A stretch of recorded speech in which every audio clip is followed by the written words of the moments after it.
Hello friends, welcome back to my channel. Learning is key. Today we are trying to understand something about cloud computing. So let us dive in and try to understand why do we require cloud computing. Today let us try to understand why do we require cloud computing, what is this all about. As we know that earlier, maybe 10 years or 5 years earlier, if you want to establish a business, you had to invest a lot on the infrastructure of the business. Say, for example, your compute capability, that is your servers, and your storage capability, which is your database, and then maybe your network capability, switches, gateways, so on and so forth. So initially when we begin a business, we will not be able to understand what is the amount of load a server or a database needs to handle. So always we will try to calculate for the peak load. So in those aspects, we will be investing lot on unused compute. That means we will be purchasing something we will not be utilizing. So in that case, our capex, that is our capital expenditure on the infrastructure, will be more when we have on premises or a data center which is of our own. When we try to purchase all these hardware items and establish a data center on our premises, the capex is going to be very high. That is first aspect of it. Second is scalability. Let us say my business is doing well. I want to expand my infrastructure.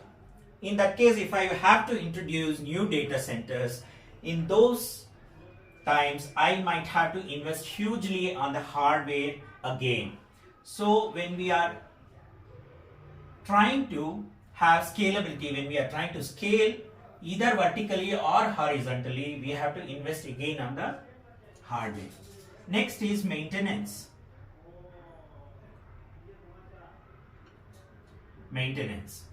So in order to maintain all the servers or the data center, we have to have a physical place, we have to have the cooling, we have to have the electricity, we have to have a network engineer. Everything is going to come as part of the maintenance, and all these things are going to be a burden when we are having to deal with on-premises data center for our computing purpose. And then we might not be, on top of that, we might not be utilizing 100% of the infrastructure that we have invested on. So next came something from on-premises, on-prem. We got something which is virtualization. That is our VMware. So what they did is that not all the servers will be used to its 100% capability. So what they are trying to do is that they are going to take all the hardware as one layer. On top of that, we are going to have hypervisor, that is our VMware. On top of that, we shall be having our operating system,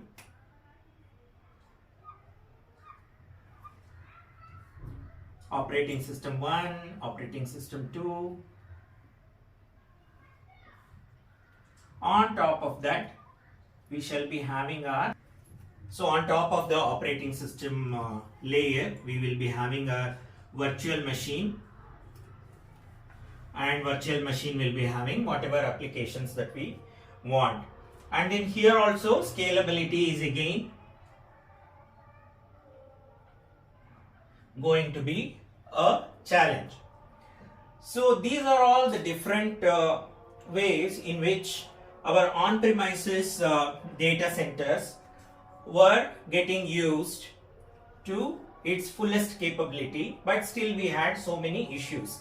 In order to solve these issues, we came with cloud computing. So now we understood what is on-premises data center, and then we try to understand with virtualization, again scaling up is a difficulty. So now we will understand what is cloud computing and then why we want cloud computing.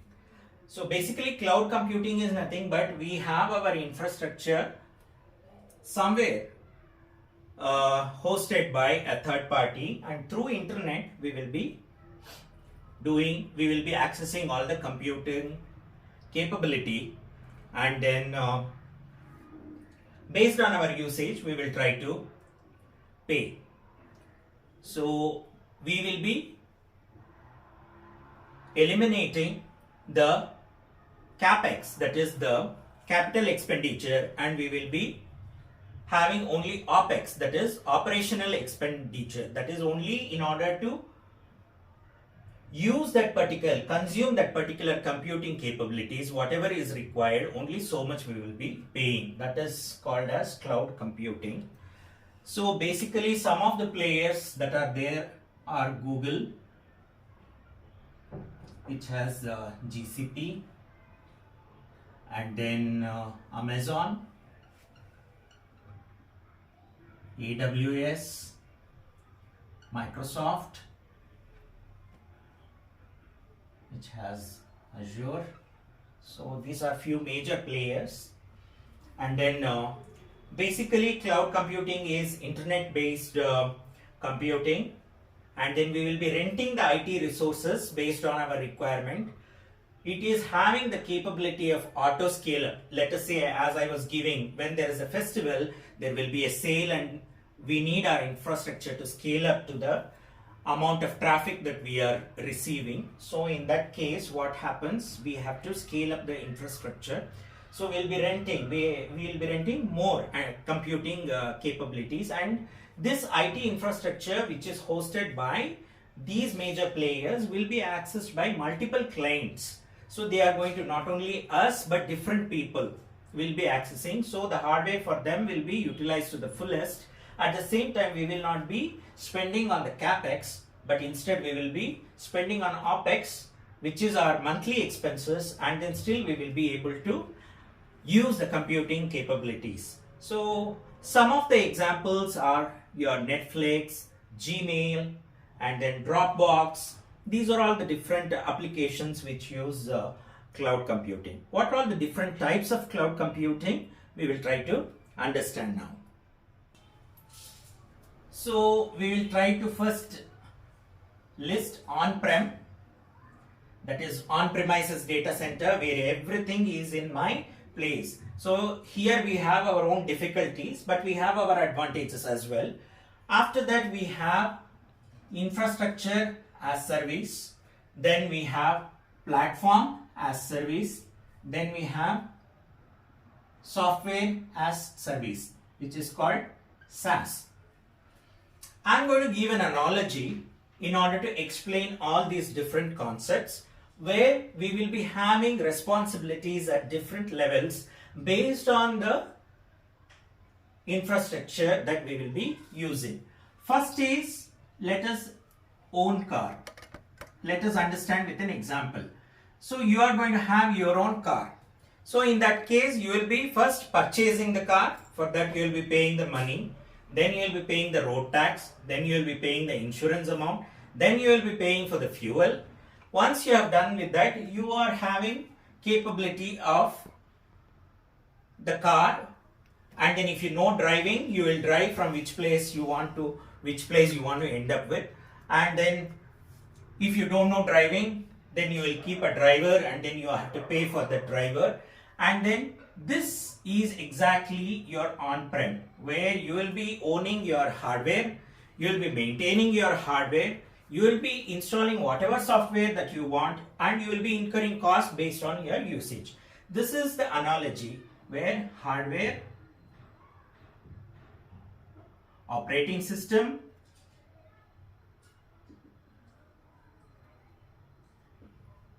application, everything is under your control. So here we found that there are so much of difficulties. So next is infrastructure as service. So let us have something like a Zoom car or something like that. So the car is purchased by somebody, and then all the insurance, road tax, everything will be paid by somebody who is the owner of the Zoom car. All that you will do is you will fill the fuel, and then you will take the car from which place you want to which place, start place to end place, wherever you want, you will be driving. And then based on number of days that you have hired this particular car, you will be using it, and then you will be dropping off, and then once again cleaning the car, and then sanitizing it, preparing for the next customer. Everything will be taken by Zoom car. So in the similar analogy, your hardware is complete responsibility of the Google Cloud provider or AWS provider or the Azure provider, whichever cloud computing provider. But your operating system,